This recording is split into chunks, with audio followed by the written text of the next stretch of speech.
وہ کون سی ہستی تھی جنہوں نے آ کر کہا قولوا لا الہ الا اللہ تفلحون، لا الہ الا اللہ پڑھو کامیاب ہو جاؤ گے. مجھے رب تک پہنچانے والا، رب سے ملانے والا، رب کی بابت بتانے والا، توحید کا درس سنانے والا، جنت اور دوزخ کے پتے بتانے والا، قبر کے عذاب سے ڈرانے والا، اللہ کے قریب کر کے جنت میں پہنچانے والا، ہر اعمال کو نیک کر کے اچھا انسان بنانے والا، اخلاق کی تمیز تہذیب دینے والا، تہذیب و تمدن لے کے آنے والا، کائنات کے بگڑے ہوئے انسانوں کو اچھا انسان بنانے والا، بنجر زمین کو آباد کرنے والا، لا الہ الا اللہ کی بیج کبونے سے پہلے اپنے خون سے اس زمین کو سیراب کرنے والا، اس زمین پر مختلف طریقوں سے ہل چلا چلا کر اسے اتنا سرسبز و شاداب بنانے کے لیے اتنی محنت کی، خون کی ضرورت پڑی، خون دے دیا، ہر کچھ قربان کیا، پھر لا الہ الا اللہ کا بیج بو کر بتایا یہ کہ کائنات کے اندر رہنے والوں، دین کی سر بلندی کے لیے، دین کی عظمت کے لیے، دین کا پھریرا بلند کرنے کے لیے، عزت و ناموس کے لیے، اللہ کی تمام کائنات میں بڑائی کو بیان کرنے کے لیے، اپنے آپ کو دین پر قائم رکھنے کے لیے، ہر قسم کے باطل سے ڈر کر زندگی گزارنے کی بجائے باطل کو دبانے کے لیے، حق کو اٹھانے کے لیے اور یہ بتانے کے لیے کہ اسلام کی فطرت میں قدرت میں لچک دی ہے، اتنا ہی یہ ابھرے گا جتنا کہ دبا دو گے. یہ دبنے والا نہیں، دبانے کے لیے آیا ہے، یہ بلندیوں کے لیے آیا ہے. اس کے لیے لازم یہ ہے کہ لا الہ الا اللہ یہ بیج بو رہا ہوں، پھر اس سے جو فصل نکلے گی وہ فصل کونپلوں کی طرح نکلتی ہوئی تیار ہو کر منظر عام پہ آئے گی. تو اس منظر عام پر آنے کے بعد پھر کوئی آئے گا، ابو بکر تو صدیق بنے گا، عمر آئے گا فاروق بنے گا، عثمان آئے گا ذو النورین بنے گا، علی آئے گا حیدر کرار کرم اللہ وجہ بنے گا، امیر معاویہ آئیں گے کاتب وحی بنیں گے، طلحہ آئیں گے، عبیدہ بن جرح آئیں گے، عشرہ مبشرہ کا لقب پا جائیں گے، صحابی آئیں گے، رضی اللہ عنہم ورضوان کا لقب ملے گا، جماعت بڑھتی چلی جائے گی، 1,24,000 آئیں گے. میرا اللہ اعلان کر کے یہ کہہ دے گا کہ ان میں سے ہر ایک پر میں راضی ہوں. میرے نبی کا ہر صحابی اللہ کی طرف سے اعلان ہوگا، ہر صحابی نبی جنتی ہے، جنتی. یہ جب کہا اللہ نے، اب وہ اللہ کا پتہ دینے والے، ان کے ساتھ جو جماعت ملی، وہ جماعت ساری کائنات میں آپ دیکھیے اس جماعت نے کون سا کردار ادا کیا، اس جماعت نے کیا محنت کی، نمازیں پڑھی، روزے رکھے. لیکن رب محمد کی قسم کھا کر کہتا ہوں کہ کائنات میں ہر کام اعلیٰ ہے جو اللہ کے نبی لے کر آئے ہیں. آئے کون لے کر؟ آقا دو عالم. نماز لائے حضور صلی اللہ علیہ وسلم، روزہ لائے حضور صلی اللہ علیہ وسلم، آقا دو عالم لائے جہاد کی تربیت، آقا دو عالم لے کر آئے ہمارے لیے تمام اخلاقیات، آقا دو عالم ہر ایک تعلیم بھی لائے، تبلیغ بھی لائے، دعوت و تربیت بھی لائے، ایک ایک چیز لاتے چلے گئے. یہ لانے والی ہستی کون تھی؟ لانے والی ہستی کون؟ محمد الرسول اللہ. تو ساری چیزیں جڑی ہیں ایک اس ذات کے ساتھ جنہیں محمد الرسول اللہ کہتے ہیں. جب یہ ساری چیزیں جڑی ہیں، ایک ایک کر کے پھیلتی ہیں، اب یہ سمٹ کر آتی ہیں تو ایک ہستی کی طرف جنہیں محمد الرسول اللہ کہتے ہیں. تو اب بتائیے نہ ذرا، نماز اعلیٰ اس لیے کہ حضور نے بتائی، روزہ اعلیٰ، حج اعلیٰ، جہاد اعلیٰ، تعلیم اعلیٰ، لیکن ان سب سے اعلیٰ کون ہوں گے؟ وہ ہوں گے کہ جنہوں نے ان سب کی ہمیں تعلیم دی. وہ تعلیم دینے والی ہستی محمد الرسول اللہ صلی اللہ علیہ وآلہ وسلم کی ہے. تبھی اللہ نے قرآن میں فرمایا وَرَفَعْنَا لَكَ ذِكْرَكَ، ہم نے آپ کا ذکر سب سے بلند کر دیا. کہ بڑے آئے لیکن ہر ایک کا ذکر ہم اپنے طور پر درجوں پہ رکھتے چلے گئے. اے آمنہ کے لال، جب آپ تشریف لائے تو عالم ناسوت بھی پیچھے رہ گیا، عالم ملکوت بھی پیچھے رہ گیا. ہم آپ کو بلندیوں سے بلندیوں پہ لے کے گئے، حتیٰ کہ پھر عالم لاہوت آیا، ہم آپ کو عالم لاہوت پہ لے کے گئے جہاں سدرۃ المنتہا، جبرائیل بھی رک گیا، ملائکہ بھی جہاں جا نہیں سکتے. پھر اس کے بعد آپ عالم لاہوت طاؤس سے کہاں گئے؟ فکان قاب قوسین او ادنی، وہاں تک پہنچے اور یہ بتا دیا دنیا کو، اے دنیا والو تم نے قرآن میں اعلان سنا تھا ورفعنا لک ذکرک، مظہر عظم دیکھنا چاہتے ہو تو محمد الرسول اللہ کو عرش بری پہ براجمان دیکھ لو۔ کتنی بلندیوں پہ لے کے گئے، عظمت یہ، رفعت یہ، اور دعوت کا میدان کیا؟ دعوت کا میدان بھی اللہ نے فرمایا پوری کائنات ہی نہیں بلکہ میں رب العالمین، آج میں اشارے کروں گا، جو میرے کافی کچھ باتیں سنتے رہتے انشاءاللہ انہیں سمجھ آئے گی، میں رب العالمین، یہ رحمت للعالمین، میں سارے جہانوں کا رب، یہ سارے جہانوں کے نبی، ساری مخلوقات کا میں رب، یہ ساری مخلوقات کے نبی، قیامت تک نہیں، قیامت کے ماں بعد تک، عبدالآباد تک کا رب کون؟ اللہ۔ اور رب محمد کی قسم، حضور اقدس صلی اللہ علیہ وسلم کے آنے کے بعد انبیاء آئے لیکن اب وہ سارے انہیں اپنا نبی مانتے ہیں، یہ امام الانبیاء ہے۔ مسجد اقصی میں مصلی پہ حضور کھڑے ہوئے، سارے اقتداء میں کھڑے ہو کر اعلان یہ کر رہے ہیں کہ آپ آ گئے، اب آپ کے بعد کوئی بھی نہیں جو نبوت کے تخت پر آ سکے، آپ کے بعد کوئی نہیں کہ کوئی قوم کسی کا کلمہ پڑھے، کوئی امت کسی اور کا کلمہ پڑھے۔ اے امام الانبیاء، اے فخر الرسول، ہم نے اللہ سے عہد کیا تھا کہ اللہ اگر وہ آئے تو ہم ان کے ہاتھ پہ بیعت کریں گے، ان کا کلمہ پڑھیں گے۔ آج ہمیں آپ مل گئے، ہم آپ کے پیچھے ابتداء میں نماز پڑھتے ہوئے یہ اعلان کر رہے ہیں کہ امام الانبیاء بھی آپ، آخری نبی بھی آپ، فخر الرسول بھی آپ، ساری کائنات کے خاتم النبیین بھی آپ۔ اس کا تمام نتیجہ کیسے نکلے گا؟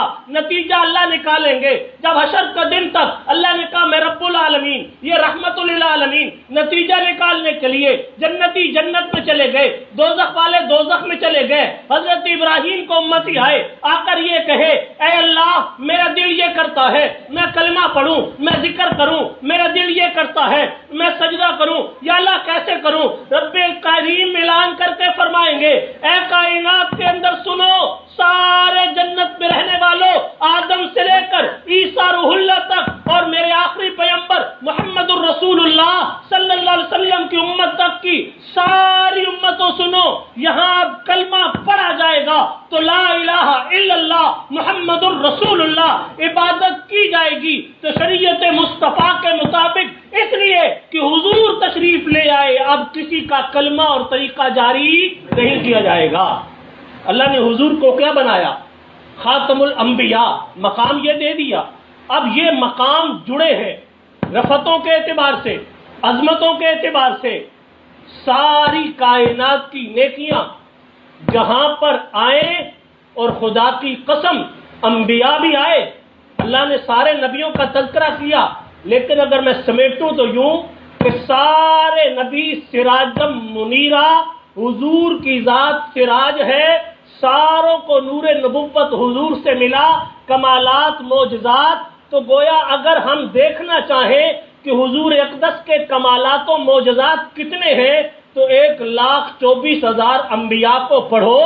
ایک ایک کے معجزے اور کمالات کو دیکھتے جاؤ، اور پھر اس کے بعد ما سوا اس کے جو حضور اقدس کو عطا کیے وہ الگ، وہ سارے کمالات سمٹ کے آئے تو ایک ہستی بنتی ہے جنہیں محمد الرسول اللہ کہتے ہیں۔ اور اگر وہ سارے کمالات پھیلے تو 1,24,000 انبیاء بنتے ہیں۔ تو سارے نبیوں میں کمال میں بھی، جمال میں بھی، علم میں بھی، فضیلت میں بھی، درجے میں بھی، مرتبے میں بھی سب سے اعلیٰ ہستی محمد الرسول اللہ کی۔ تو پھر بتائیے ذرا اب آپ فیصلہ کر کے کہ سب سے اعلیٰ جب آمنہ کے لال ہے تو سب سے زیادہ اہمیت بھی اسی ہستی کی ہوگی یا کسی اور چیز کی؟ ہستی کی، اسی ہستی کی جنہیں محمد الرسول اللہ کہتے ہیں۔ سارے اعمال تو انہی سے جڑے ہیں، اسی لیے صحابہ نے ذات نبوت کے تحفظ کے لیے خدا کی قسم جانے قربان کی اور اعلان کر دیا کہ لوگوں اگر حضور کی ذات محفوظ ہے تو دین محفوظ ہے، اگر حضور کی ذات محفوظ نہیں تو دین محفوظ نہیں رہتا۔ آج نعوذ باللہ ہم کہیں میں نماز پڑھوں، پڑھنی چاہیے، ضرور پڑھنی فرض ہے، لیکن میں کہوں نماز ہی پڑھوں، میں روزے ہی رکھوں، جہاں ہی لاؤں اور کہوں کہ حضور اقدس کی ختم نبوت کا کام کوئی مرضی کرتا رہے، ذات نبوت کا تحفظ کوئی اور کرے، میں نگاہ دوڑاتا ہوں خانقاہ کے اعتبار سے تو خانقاہی ترتیب پہ سلسلے نقش بند کے سرخیل مجھے سیدنا صدیق اکبر نظر آتے ہیں، سلسلہ چشتیہ کے اور تمام باقی سلسلے قادریوں کے سرخیل سیدنا علی المرتضیٰ نظر آتے ہیں۔ صحابہ میں چلتے جائیے، حضرت سفیان ثوری کو دیکھیے، بایزید بستامی کو دیکھیے، حضرت ابو الحسن خرقانی کو دیکھیے، حضرت ابو علی فارمدی کو دیکھیے، آپ چلتے چلے آئیے۔ خدا کی قسم خواجہ یوسف ہمدانی، خواجہ عبد الخالق غجدوانی، خواجہ بیت اللہ حرار، خواجہ بہاؤالدین نقشبند، حتیٰ کہ آگے آ کر حضرت سید مجدد الافسانی، شیخ احمد سرہندی فاروقی، خواجہ محمد معصوم، چلتی آئیے۔ قریب میں خواجہ خواجگان قطب الاقطاب حضرت خواجہ خواجگان خواجہ خان محمد رحمت اللہ علیہ، ان کے خلیفہ حضرت مولانا محب اللہ، اپنے سلسلے کی کڑی کو حضرت محب اللہ سے شروع کرتا ہوں، سیدنا صدیق اکبر تک بحمد اللہ مادر پدر آزاد نہیں ہوں، اپنا شجرہ رکھتا ہوں، اپنے بڑوں کے ناموں سے واقف ہوں، پورا شجرہ یاد ہے کہ مجھ تک یہ سلسلہ پہنچا کن واسطوں سے، حضور صلی اللہ علیہ وسلم سے لے کر آج تک مجھے اپنا سلسلے کا ایک ایک نام یاد، مجھے پتا چلتا ہے، سر اونچا ہوتا ہے کہ یہ لوگ ختم نبوت کے محاذ پہ تن من دھن قربان کرتے ہوئے نظر آتے ہیں۔ اور اب کیا سیدنا صدیق اکبر، اب میرے ساتھ چلیں اگر تاریخ میں 5-7 میں، صدیق اکبر رضی اللہ تعالیٰ عنہ سے پہلے حضور اقدس کا دور نبوت، اسود انسی کو قتل کیا گیا، ابو مسلم خولانی نے اس کے خلاف کھڑے ہوئے، آگ میں ڈالے گئے، اللہ نے بچا لیا۔ حضور اقدس کا دور، حضرت حبیب ابن زید کو مسلمہ کذاب کے دربار میں لایا گیا، ایک ایک عضو کاٹا گیا، حضور کی حرمت اور ناموس پر آنچ نہیں آنے دی، حضور کے بعد کسی اور کا کلمہ پڑھنا گوارا نہیں کیا، تاریخ اپنے آپ کو دہراتی آئی، سجا آیا، اور بھی اسحاق ابن راہویہ آئے، بڑے بڑے منکرین کذاب آتے چلے گئے، ایک دور آیا، چلتے آئے، ہر دور میں مختلف طریقوں سے تابعین تبع تابعین آئے، قربانیاں دیتے چلے گئے، لیکن قریب میں 1884 میں ایک فتنہ کھڑا ہوا جسے فتنہ قادیان کہا جاتا ہے، مرزائی فتنہ کہا جاتا ہے، جو آج کل اپنے آپ کو احمدی کہتے ہیں۔ یہ فتنہ کھڑا ہوا، اس فتنے نے پہلے مہدی ہونے کا دعویٰ کیا، پھر مسیح ہونے کا دعویٰ کیا، پھر نعوذ باللہ کہا میں محدث ہوں، پھر کہنے لگا میں نبی ہوں، پھر کہا مجھے اللہ نے نبوت دی، اس سے آگے بڑھ کر نقل کفر نباشد، اپنی کتاب ازالہ اوہام میں دیگر کتب میں بکواس کر کے کہے کہ نعوذ باللہ قرآن میں جو محمد الرسول اللہ کہا گیا، اس میں محمد سے مراد بھی میں ہوں، رسول اللہ سے مراد بھی میں ہوں۔ ایک شخص اتنی جرت، اتنی دریدہ دہنی، اتنی بڑی بکواس کہ حضور سے میں بڑھ کر ہوں۔ حضور نبی امت کا روحانی باپ ہوتا ہے۔ میں آپ سے پوچھتا ہوں، میں روحانی طور پر نہیں، جسمانی طور پر وہ باپ جس کا مجھے دائی نے بتایا، جس کا میری ماں نے بتایا، رشتہ داروں نے بتایا، میرے پاس ان گواہوں کے علاوہ کوئی گواہی ہے نہیں، ایک وہ کہ جن کا روحانی طور پر قرآن نے بتایا۔ قرآن نے فرمایا النبی اولیٰ بالمؤمنین من انفسہم، لوگوں خدا کی قسم اللہ فرماتے ہیں مومنوں تم پر تمہاری جانوں سے بھی زیادہ حق محمد الرسول اللہ کا ہے۔ اور جنہوں نے اس کو سمجھ لیا، جنہوں نے سمجھ لیا مجھ پر کتنا حق ہے، پھر انہیں نیند نہیں آتی، پھر وہ جانتے ہیں ہم سے حق میں کوتاہی تو نہیں ہو رہی، میرے باپ کو گالی دے تو میں پتہ نہیں کہاں کہاں جاتا ہوں، آج میرے لاڈلے پیغمبر کو گالیاں دی جائیں، میرے نبی کے منصب پر ڈاکہ ڈالا جائے، کوئی مجھے آ کر کہہ دے تیرا میں بھی باپ ہوں۔ ایمانداری سے بتائیے حلالی بیٹا سن سکتا ہے کہ کوئی اسے کہے تیرا میں بھی باپ ہوں، یعنی تو حرامی ہے، تیرے دو باپ؟ یار اللہ نے قرآن میں کہا کہ محمد الرسول اللہ تمہارے نبی اور رسول، تمہارے روحانی باپ، اس کے بعد اگر کوئی بکواس کرے کہ محمد کو ہم مانتے ہیں، ہاں ہاں ہم خاتم النبیین مانتے ہیں، لیکن مرزا بھی نبی ہے، اگر کوئی حضور کا کلمہ پڑھتا ہے مرزا قادیانی کا نہیں تو وہ دوزخی جہنمی ذریت البغایا، وہ کنجریوں کی اولاد مجھے بھی، میرے ماں باپ کو، میرے بڑوں کو، میرے پیروں کو، میرے بزرگوں کو، میرے استادوں کو گالی دے کر کہے کہ وہ کنجریوں کی اولاد ہے جو مرزا قادیانی کو نہ مانے، میں کروڑ بار لعنت بھیجتا ہوں مرزا قادیانی پہ تیری بکواس کے بدلے میں، اس لیے کہ میرا رشتہ، میرا ناطہ محمد الرسول اللہ سے ہے، ہم سب کچھ قربان کر سکتے ہیں، حضور سے غداری نہیں کر سکتے۔ اور یہ ہمیں سبق کس نے دیا؟ اکابر علماء نے دیا، انہیں پتہ تھا ذات نبوت۔ وہ میں نے آیت پڑھی وَمِنْهُمْ مَنْ قَضَى نَحْبَهُ وَمِنْهُمْ مَنْ يَنْتَظِرُ، بہت سے ایسے تھے وہ لوگ جنہوں نے خون دے کر اس گل کو رنگت بخشی ہے، دو چار سے دنیا واقف ہے، گمنام نہ جانے کتنے ہیں۔ حضور کی ختم نبوت کے محاذ پہ جانے قربان کرنے والے، نگاہیں جاتی ہیں اٹھتی ہیں قریب میں، کبھی نظر آتا ہے تو حضرت غازی علم الدین شہید نظر آتا ہے، قریب جاتے ہیں حاجی بابا مانک نظر آتا ہے۔ غازی علم الدین تو نوجوان بالغ تھا، تیرے اندر کیسا جذبہ آیا؟ کہنے لگا کوئی کسی نے ٹھیکہ تو نہیں لے رکھا حضور کی محبت کا، میرے بھی نبی ہیں، ہمارے بھی نبی ہیں، میری غیرت نے گوارا نہیں کیا کہ کوئی میرے نبی کو گالی دے۔ اور عطا اللہ شاہ بخاری کے الفاظ میرے کانوں میں گونجتے تھے کہ یا سننے والے کان نہ رہیں یا بولنے والی زبان نہ رہے۔ آج ہم بے حس ہو گئے، احساس کے انداز بدل جاتے ہیں ورنہ، احساس کے انداز بدل جاتے ہیں ورنہ، آنچل بھی اسی تار سے بنتا ہے، کفن بھی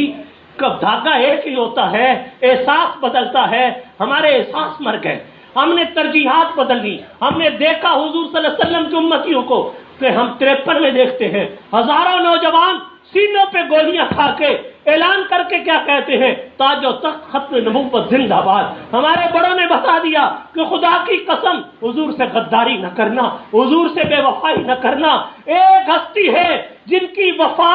خدا کی قسم دنیا میں بھی عزت دے گی، آخرت میں بھی نجات اور شفاعت کا ذریعہ بنے گی۔ آج ہم کتنی وفا کرتے ہیں، قادیانیوں سے سلام لے، میرے نبی کے ساتھ غداری کرتا ہے، قادیانیوں کی مصنوعات کو استعمال کرے، کلامنا کے لال کو تیرا چہرہ دکھائے گا۔ جو مجھے گالیاں دیتے تھے تو ان کی چیزیں بیچتا تھا، ان کی چیزیں خریدتا تھا، ان کو پیسے دیتا تھا، وہ میرے خلاف لٹریچر۔ اور ہائے تیرے باپ کو گالی دینے والا تیرے گھر کی چوکھٹ پہ نہیں آتا تھا، مجھے گالیاں دینے والے سے تو سلام لیتا تھا، کہتا تھا مولانا اخلاق بھی کوئی چیز ہوتی ہے، ڈوب مرو ایسے اخلاق کے دعوے داروں، کوئی نہیں چاہیے ایسا اخلاق جو محمد الرسول اللہ کے ساتھ غداری سے ملتا ہو، نہیں چاہیے ایسا اخلاق۔ ہم بد اخلاق اچھے سے ہی، برے اچھے سے ہی، لیکن خدا کی قسم حضور سے غداری اور بے وفائی نہیں کر سکتے۔ ہم حرامی نہیں ہیں، ہماری ماں نے جنا اور ہمیں بتایا پورے وثوق سے کہ الحمدللہ تم حلالی ہو، اور حلالی غداری نہیں کیا کرتے، بے وفائی نہیں کیا کرتے۔ عہد کرو، خدا کی قسم سارے آئے 53 میں کون تھے؟ وہ تمہارے جیسے ہی تھے، آپ جیسے نوجوان تھے۔ 74 میں کون تھے؟ 74 کی تاریخ چلی، قادیانیوں کو غیر مسلم اقلیت قرار دیا گیا، وہ کالج کے نشتر میڈیکل کالج کے بچے کن کے تھے؟ تمہارے ہمارے بھائی تھے۔ ٹانگیں توڑی گئی، آنکھیں پھوڑی گئی، سروں کو پھاڑا گیا، مختلف زخم دیے گئے۔ قصور کیا تمہارا؟ قصور صرف یہ ہے کہ ہمارے لبوں پہ یہ تھا تاج و تخت ختم نبوت زندہ تھا۔ ختم نبوت کتنی بڑی سزا! ہاں ہاں، اس لیے کہ ہم کہتے ہیں حضور کے بعد کسی قسم کا کوئی نیا نبی دنیا میں نہیں آنا، اس کے لیے محنت کرتے ہیں، کوشش کرتے ہیں۔ قادیانی آج بھی پوری محنت کرتا ہے۔ آپ بیٹھے ہیں، پوچھنا چاہتے ہیں حالات ہم سے پوچھیں، کچھ ہم سے کہا ہوتا، کچھ ہم سے سنا ہوتا، غیروں سے کہا تم نے، غیروں سے سنا تم نے، لوگوں کے پاس گئے جی بالکل ٹھیک۔ یار ایک بات تو بتاؤ، ایک چیز بناتے ہو، بنا کر چھوڑ دیتے ہو، اس کی حفاظت کے لیے بھی کوئی مقرر کرتے ہو، مقرر کیا جاتا ہے کہ نہیں؟ یہ گھر بنایا پھر چھوڑ دیا؟ نہیں، آپ نے کہا جی قانون بن گیا، 1974 میں قانون بن گیا، بس بن گیا جی، اب کیا ضرورت؟ جنہوں نے بنایا آج وہ دیکھو خدا کی قسم ان کی روحیں سوال کر رہی ہیں.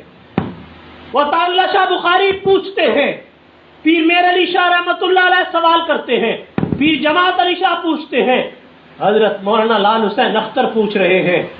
اور یہ سارے اکابر، یہ سارے بڑے سوال کر کے کہتے ہیں ہم نے قربانیاں دی تھی حضور کی ختم نبوت کے تحفظ کے لیے، ہزاروں ماؤں کے بیٹے قربان ہو گئے، 10,000 گورنمنٹ کی رپورٹ غیر سرکاری کے مطابق 20,000 نوجوانوں نے جام شہادت نوش کیا کہ حضور کی ختم نبوت کا قانون بنے، نہیں بنا. 1974 آیا، بڑی مارے کھائیں، قربانیاں دی گئیں. ہم تو 4 کے نام سے واقف ہیں، کوئی نہیں جانتا کہاں کہاں کس کس کی خبر ہے، کس کس کے ماں کے بچے نے قربانیاں دی، کس طرح ریل میں اور جیل میں وقت گزرا، غلام غوث ہزاروی نے کس طرح بچے کو جنازے کو چھوڑ دیا، مولانا پیر مہر علی شاہ رحمۃ اللہ علیہ مکہ اور مدینہ کو کیوں چھوڑ کے آ گئے، کیوں آ کر بر صغیر میں ڈیرے ڈالے، عطا اللہ شاہ بخاری کو کیا تکلیف پڑی تھی، سب کچھ ملتا تھا، کیوں نکل کھڑے ہوئے. یہ قرب و جوار میں بزرگ خواجہ خان محمد رحمۃ اللہ علیہ پوری دنیا میں حضور کی ختم نبوت کے لیے نکلے، اور آپ کے بھی قریب ہمارے مجاہد ختم نبوت میرے استاد مولانا اکرم طوفانی رحمت اللہ علیہ 50 سال سرگودا کی سرزمین پر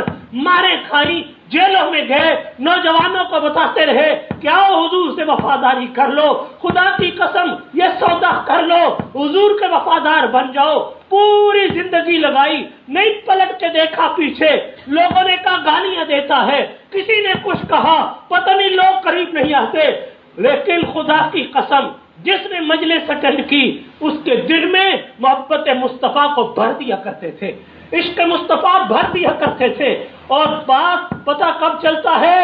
ہم لوگ بڑے عجیب ہیں. جب فوت ہوئے تو دنیا نے جنازہ جب دیکھا تو حیران ہو گئے کہ آج تک ہم نے اپنی تاریخ میں سرگودے میں ایسا جنازہ نہیں دیکھا. یہ کیوں؟ حضور صلی اللہ علیہ وسلم کی محبت، وہ ختم نبوت کی محنت برملا اعلان کر کے کہہ رہی تھی لوگوں حضور کے وفادار کا جنازہ دیکھ لو، دنیا میں بھی عزت ہے، آخرت میں بھی استقبال ہے. ہم ایسے کیوں نہیں بن سکتے؟ ہم بھی بن سکتے ہیں. اپنے اندر وہ چنگاری پیدا تو کرے، ہم نکلے تو صحیح. یہ نوجوان محنت کرتے ہیں، یہ سارے علاقوں میں گھومتے ہیں، جگہ جگہ ختم نبوت کے پروگرام، اور پورا سال محنت، ایک دن کی محنت نہیں، یہ پورے سال بیٹھے سارے. جھوٹ بولنے والے پر رب کی لعنت. ہر مہینے میں یونٹوں کے 4 پروگرام 5، پھر اس کے علاوہ مرکز میں ماہانہ پروگرام، پھر جگہ جگہ ملاقاتیں، پورا سال ترتیب، پھر کانفرنس کے پہلے 7 ستمبر کے حوالے سے بڑا پروگرام، اس کے لیے محنت، پھر کانفرنس سے پہلے. آج تک آپ کو نہیں پتا کہ رات دن یہ محنتوں پہ لگے، ابھی محنت شروع ہوگی. اب تک کے تقریباً 70 کے قریب پروگرام ہوں گے، 40-50 طے ہو چکے، جو ہر روز تاریخ وائز ایک دن میں 2 پروگرام، 1 پروگرام، 3 پروگرام مختلف علاقوں میں، گلی گلی، محلے محلے. بھائی تمہیں کیا تمہارا دماغ خراب ہے؟ نہیں، کوئی آئے نہ آئے، ہم پاگل دیوانے، ہم چاہتے یہ ہے کہ ایک ایک کان تک حضور کی ختم نبوت کا آواز پہنچائے. کوئی یہ نہ کہے کہ یا رسول اللہ مجھ تک آواز نہیں پہنچی تھی، کل کوئی ہمارا گریبان نہ پکڑے. اگر مجھے خوف ہے تو آپ کو بھی یہ ہو کہ یار مجھ سے بھی میرے خاندان والے، میرے محلے والے کل کہیں گے کہ تو ختم نبوت کے پروگرام میں گیا تھا، مجھے لے کر کیوں نہیں گیا، مجھے دعوت کیوں نہیں دی. سینمے میں لے جاتا تھا، دعوت پہ لے جاتا تھا، ہوٹلوں میں لے کے جاتا تھا، ہر جگہ اکٹھا کرتا تھا، حضور کی ختم نبوت کے لیے مجھے کیوں نہیں کہا. تو کوئی جواب ہوگا؟ کوئی جواب نہیں. آؤ آج عہد کریں تو انشاءاللہ ہم ختم نبوت کے لیے اپنا تن من دھن قربان کریں گے، اپنی جان کی ضرورت پڑی تو دیں گے، اور سب سے بڑھ کر قادیانیوں کا مکمل بائیکاٹ کریں گے، ان کی مصنوعات کا مکمل بائیکاٹ کریں گے. انشاءاللہ 7 ستمبر کو 74 کی تاریخ بتائی جائے گی. 1974 میں ہوا کیا تھا، 1974 کا معاملہ شروع کیسے ہوا، کس طریقے سے علماء نے اس کو انجام تک پہنچایا. ختم نبوت کی اہمیت و فضیلت، اس دن کی اہمیت ہے کہ اس دن میرے نبی صلی اللہ علیہ وسلم کی ختم نبوت کا تحفظ کیا گیا. ہمیں شکرانے کے طور پر بھی، اپنے نبی صلی اللہ علیہ وسلم سے اپنی محبت کے اظہار کے لیے بھی ہر صورت 7 ستمبر کو پہنچنا ہے. انشاءاللہ آئیں گے انشاءاللہ 7 ستمبر کو خاتم النبیین میں. آپ کو یاد ہوگا 2 سال نہیں ہوئے، ایک آخری جو پروگرام 7 ستمبر کا بڑا ہوا اس میں استاد طوفانی صاحب تشریف لائے تھے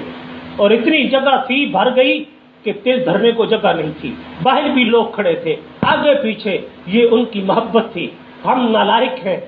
ہمارے اندر ابھی وہ اخلاص نہیں آیا، ہمارے اندر شاید وہ بہت کمی ہے، ابھی ہم وہ محنت نہیں کر پائے، ان کی وہ محنت، ان کا وہ اخلاص، لیکن خدارا ہم نالائقوں کی بات تو مان لو، پتہ نہیں آپ میں سے کس کو اللہ چن لے، یہ تو رب کے کام ہے، جس کو چاہے آگے کر لے۔ ہم 7 ستمبر کو اپنے نبی سے وفاداری کرتے ہوئے انشاءاللہ خاتم النبیین مرکز میں پہنچیں گے، اس پروگرام کو کامیاب کریں گے، اور 13 اکتوبر کو جو سالانہ کانفرنس ہو رہی ہے سلمان پورہ اسٹیڈیم میں، اس کے لیے آپ سارے ہمارا اشتہار بنیں گے، آپ ایک ایک گھر تک آواز پہنچائیں گے، دوستوں تک بتائیں گے بھائی 13 اکتوبر جمعرات کا دن ہے، ہم نے دکانیں جلدی بند کرنی ہے، 1 گھنٹہ دو پہلے صرف حضور صلی اللہ علیہ وسلم کی ذات کے لیے قربانی دینی ہے، ہم نے مغرب وہاں پہنچنا ہے، کانفرنس کو کامیاب بنانا ہے تاکہ پوری دنیا میں پیغام جائے کہ بھلوال کے غیرت مند لوگوں نے حضور سے وفاداری کا حق ادا کر دیا۔ انشاءاللہ کوشش کرو گے، اللہ مجھے بھی آپ کو بھی عمل کی توفیق دے۔ وآخر دعوانا ان الحمدللہ رب العالمین، الحمدللہ رب العالمین والصلاۃ والسلام علی سیدنا اللهم صل وسلم على ربنا وآتنا ما وعدتنا على رسلك ولا تخزنا يوم القيامة اللهم أرنا الحق حقا وارزقنا اتباعه رب اغفر وارحم وانت خیر الراحمین رب اغفر وارحم وانت یا اللہ ہم سب کی خطاؤں کو معاف فرما، جتنے حاضرین آئے سب کا آنا اپنی بارگاہ میں قبول فرما، کہنے سننے میں جو کمی کوتاہی اسے معاف فرما، یا اللہ جتنے بھی دین کے حوالے سے پروگرام ہو رہے ہیں سب کو کامیاب فرما، جو جہاں جس انداز میں دین کی محنت کر رہے ہیں سب کی محنتوں کو قبول فرما۔ اللہ ہمارے دوست احباب ختم نبوت کی کاز پہ محنت کرتے ہیں، یا اللہ ان کی محنتوں کو قبول فرما لے، قلوب اس طرف متوجہ فرما دے، یا اللہ جو پروگرام چھوٹے بڑے سارے آ رہے ہیں یا اللہ ان سب کو اپنے فضل سے کامیاب فرما، یا اللہ حاسدین کے اسد شریروں کے شر سے محفوظ فرما، ان جوانوں کی جوانیوں میں برکت عطا فرما، جتنے بزرگ آئے ہیں ان سب کو صحت و عافیت والی زندگی نصیب فرما، جو بیمار انہیں شفا نصیب فرما، ہمارے عزیز و اقارب دوست احباب رشتہ دار جو دنیا سے چلے گئے سب کی مغفرت فرما، سب کے درجات کو بلند فرما۔ اے اللہ ہمارے عزیز ہیں ریحان صاحب، ان کو شدید تکلیف ہے، کل ان کا آپریشن ہے، سارے دعا کریں اللہ تعالیٰ ان کو شفائے کاملہ عطا فرمائے، ان کو اللہ تعالیٰ ہر لحاظ سے کامیاب آپریشن فرمائے، بیماریوں سے نجات نصیب فرمائے۔ ہمارے بھائی شیخ بلال صاحب بیمار ہیں، دعا کرے اللہ تعالیٰ انہیں بھی صحت دے، اور بھی جو بیمار ہیں اللہ تعالیٰ سب کو شفائے کاملہ عاجلہ نصیب فرمائے۔ اللہ تعالیٰ جو ہمارے بڑوں سے فوت ہو گئے ان سب کی مغفرت فرما، یا اللہ جو مانگ سکے وہ بھی، جو نہ مانگ سکے پھر مانگے عطا فرما۔ اللہم انا نسألک من خیر ما سألک نبی محمد صلی اللہ علیہ وسلم ونعوذ بک من شر ما استعاذ نبی محمد صلی اللہ علیہ وسلم وانت المستعان وعلیک البلاغ ولا حول ولا قوة الا باللہ العلی العظیم وصلی اللہ تعالی علی حبیبہ محمد وعلی آلہ وصحبہ اجمعین۔